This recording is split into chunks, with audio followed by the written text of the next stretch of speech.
Hello बच्चों, welcome to our G S R academy classes. तो जैसा कि आपने टॉपिक देख ही लिया होगा, पॉलिनोमियल्स है।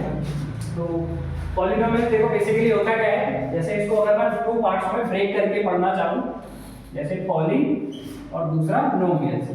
अभी आप कहोगे कि ये पॉली और नोमियल है क्या, ये सब लैटिन वर्ड्स हैं, बट इनको इंग्लिश में कैसे पढ़ा जाता है। पॉली का मतलब होता है मेनी, मेनी मतलब मोर देन वन, जिसमें एक से ज्यादा कुछ भी हो सकता है।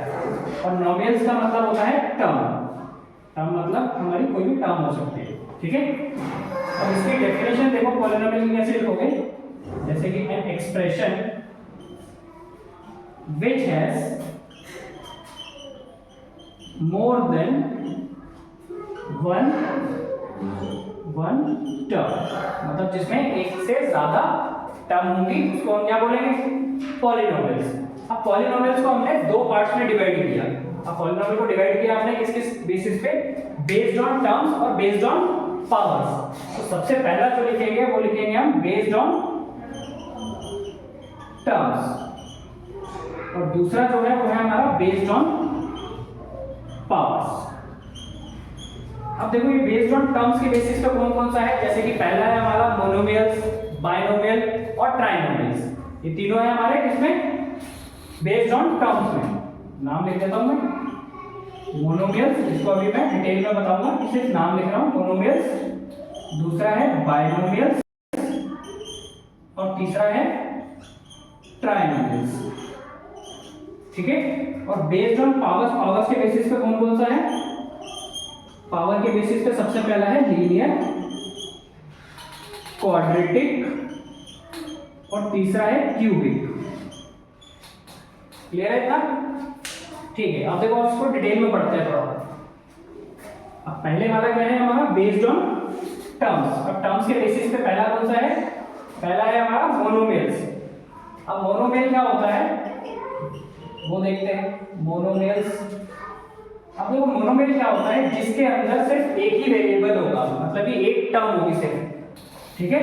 तो व्हिच हैज वन टर्म, जिसके अंदर क्या होगी, सिर्फ एक ही टर्म होगी। जैसे एग्जांपल होगा हमारा 2x, एक ही टर्म है हमारी, या फिर 5p, 5y, और भी कई सारे हो सकते हैं जिसके अंदर सिर्फ एक ही टर्म होगी हमारी। सेकंड है हमारा binomial.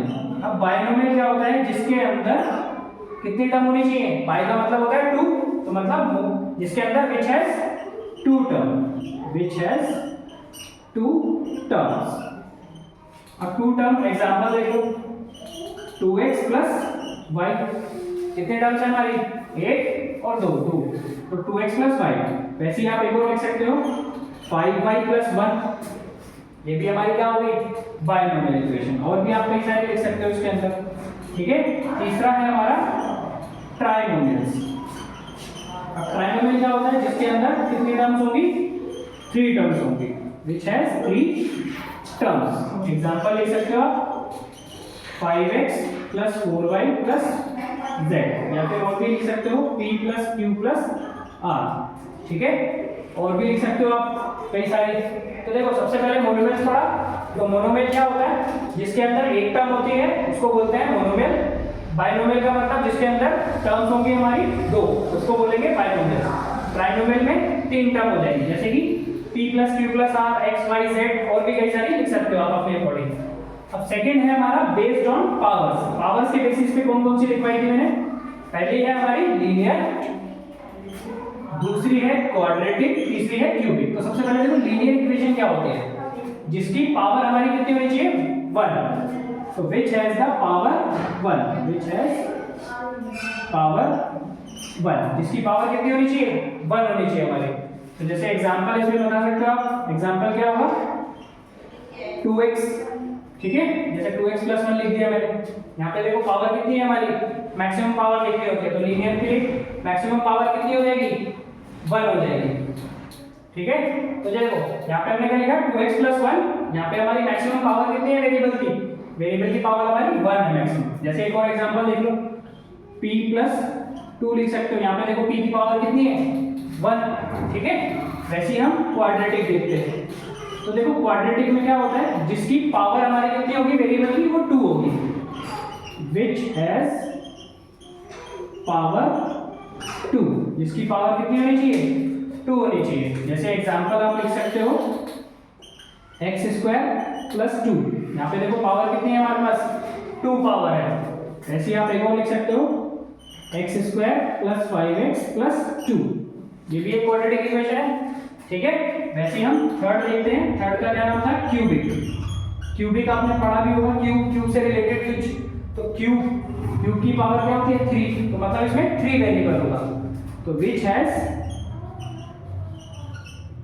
Power 3, which has power 3। तो एग्जांपल क्या हो जाएगा इसका, x³ + 5 या फिर x³ + 5x + 7, और भी कई सारे एग्जांपल्स हो सकते हैं इसके, ठीक है।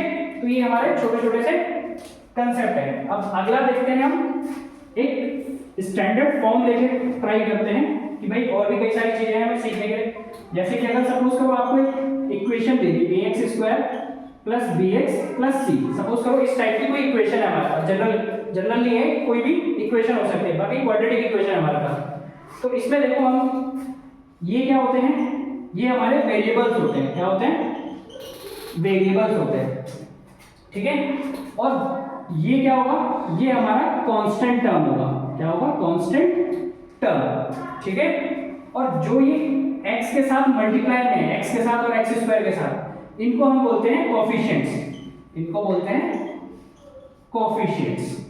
जैसे कि अगर मैं सपोज करो एग्जांपल लेके दिखाऊं, जैसे अगर सपोज करो एग्जांपल आपको दिया हुआ 3x³ + 5x + 9, अगर मैं आपसे पूछूं कि x का कोफिशिएंट क्या है, कोफिशिएंट ऑफ x, तो x का कोफिशिएंट, तो x के साथ मल्टीप्लाई में यहाँ पे क्या है, वो हो जाएगा 5, ठीक है। अगर मैं पूछूं कि कोफिशिएंट बताओ मेरे को x³ का, तो वो कितना होगा, x³ के साथ मल्टीप्लाई में है हमारा 3। तो इतना समझ में आया कि these are the variables and these are the coefficient and these are constant। तो दिस, ये हमारा जो है वो पॉलिनोमियल का छोटे छोटे से कंसेप्ट्स है। तो इतना है हमारा 10th क्लास के लिए सफिशिएंट है। तो अगली क्लास में जब हम मिलेंगे तो हम करेंगे एक्सरसाइज, हमारी जो भी हमारी एक्सरसाइज होगी 2.1 2.2 वहां से कंटिन्यू करेंगे।